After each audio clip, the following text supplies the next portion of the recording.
Hi friends, welcome back to Tanu cooking and friends. ನಮ್ಮ ಉತ್ತರ ಕರ್ನಾಟಕದ ಸ್ಪೆಷಲ್ ಮುಳುಗಾಯಿ ಎಣ್ಗಾಯಿ ಮಾಡೋ ತೋರಿಸ್ತೀನಿ, ನೋಡೋಣ ಬನ್ನಿ. ಮೊದಲಿಗೆ ಒಂದು ಮಿಕ್ಸಿ ಜಾರಿಗೆ ಹಸಿ ಕೊಬ್ಬರಿ ಹಾಕೋಣ. 8ರಿಂದ 10 ಹುರಿದ ಹಸಿರು ಮೆಣಸಿನಕಾಯಿ ಹಾಕೋಣ.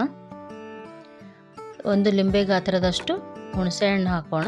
ನಂತರ ಸ್ವಲ್ಪ ಕೊತ್ತಂಬರಿ, 2 ಗಡ್ಡೆ ಕರಿಬೇವು ಹಾಕೋಣ. ನಂತರ 2 ಗಡ್ಡೆ ಬೆಳ್ಳುಳ್ಳಿ,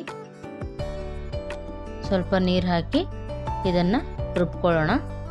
ಫುಲ್ ಸಾಫ್ಟ್ ಆಗಬಾರ್ದು, ಸ್ವಲ್ಪ ತರಿಯಾಗಿರಬೇಕು ಮಸಾಲೆ. ನೋಡಿ, ಈ ಥರ ಇರಬೇಕು.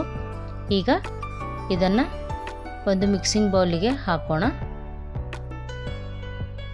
ಈಗ ಇದಕ್ಕೆ ಒಂದು ಬೌಲ್ ಶೇಂಗಾ ಪುಡಿ, ಒಂದು ಕತ್ತರಿಸಿದ ಈರುಳ್ಳಿ, ನಂತರ 2.5 ಟೀ ಸ್ಪೂನ್ ಗುರೆಳ್ಳು ಪುಡಿ ಅಥವಾ ಹುಚ್ಚೆಳ್ಳು ಪುಡಿ ಹಾಕೋಣ. ನಂತರ ಅರ್ಧ ಟೀ ಸ್ಪೂನ್ ಅರಿಶಿಣ ಹಾಕೋಣ. ನಂತರ ರುಚಿಗೆ ತಕ್ಕಷ್ಟು ಉಪ್ಪು ಹಾಕೋಣ. ಇದಕ್ಕೆ 2 ಟೀ ಸ್ಪೂನ್ ಅಷ್ಟು ಸಾಂಬಾರ್ ಪೌಡ್ರ್ ಹಾಕೋಣ. ಅರ್ಧ ಕಪ್ ಅಡುಗೆ ಎಣ್ಣೆ ಹಾಕೋಣ. ಸ್ವಲ್ಪ ಬೆಲ್ಲ ಹಾಕೋಣ. ಈಗ ಇದನ್ನು ಚೆನ್ನಾಗಿ ಮಿಕ್ಸ್ ಮಾಡೋಣ. ಈ ಮಸಾಲೆ ಮ್ಯಾರಿನೇಟ್ ಆಗುವಷ್ಟರಲ್ಲಿ ನಾವೀಗ ಮುಳುಗಾಯಿನ ಕಟ್ ಮಾಡ್ಕೊಳ್ಳೋಣ. ಈಗ ತೊಳೆದ ಮುಳುಗಾಯಿನ 4 ಭಾಗವಾಗಿ ಮಾಡ್ಕೊಳ್ಳೋಣ. ಫುಲ್ ಓಪನ್ ಮಾಡಬಾರ್ದು, ಈ ಥರ ಕಟ್ ಮಾಡಬೇಕಷ್ಟೆ. ಇದನ್ನು ಕಟ್ ಮಾಡಿದ್ದನ್ನ ಉಪ್ಪಿನ ನೀರಲ್ಲಿ ಹಾಕಿಡಬೇಕು, ಇಲ್ಲಾಂದರೆ ಮುಳುಗಾಯಿ ಕಪ್ಪಾಗುತ್ತೆ. ನೋಡಿ, ಈಗ ಇದಕ್ಕೆ ಮಸಾಲೆ ತುಂಬೋಣ. ಈ ಥರ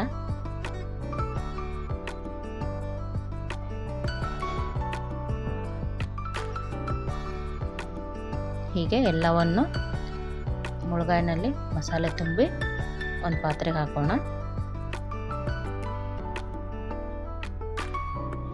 ನಾನಿಲ್ಲಿ 1 kg ಮುಳುಗಾಯಿ ತೊಗೊಂಡಿದ್ದೀನಿ, ಹಾಗಾಗಿ ಕ್ವಾಂಟಿಟಿ ಜಾಸ್ತಿ ಮಾಡ್ಕೊಂಡಿದ್ದೀನಿ. ನಿಮ್ಗೆ ಎಷ್ಟು ಬೇಕೋ ಅಷ್ಟು ಕ್ವಾಂಟಿಟಿ ಮಾಡ್ಕೊಳ್ಳಿ ಮಸಾಲೆನ.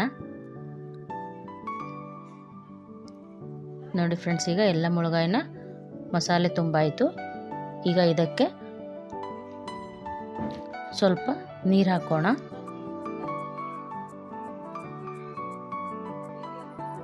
ಈಗ ಇದನ್ನು ಬೇಯಲಿಡೋಣ. ಒಲೆ ಹತ್ತಿಸಿ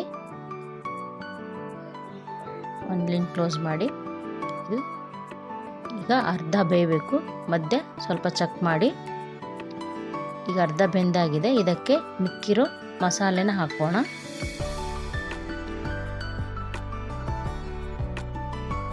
ಸ್ವಲ್ಪ ನೀರು ಹಾಕಿ ಈಗ ಮತ್ತೊಮ್ಮೆ ಚೆನ್ನಾಗಿ ಮಿಕ್ಸ್ ಮಾಡಿ.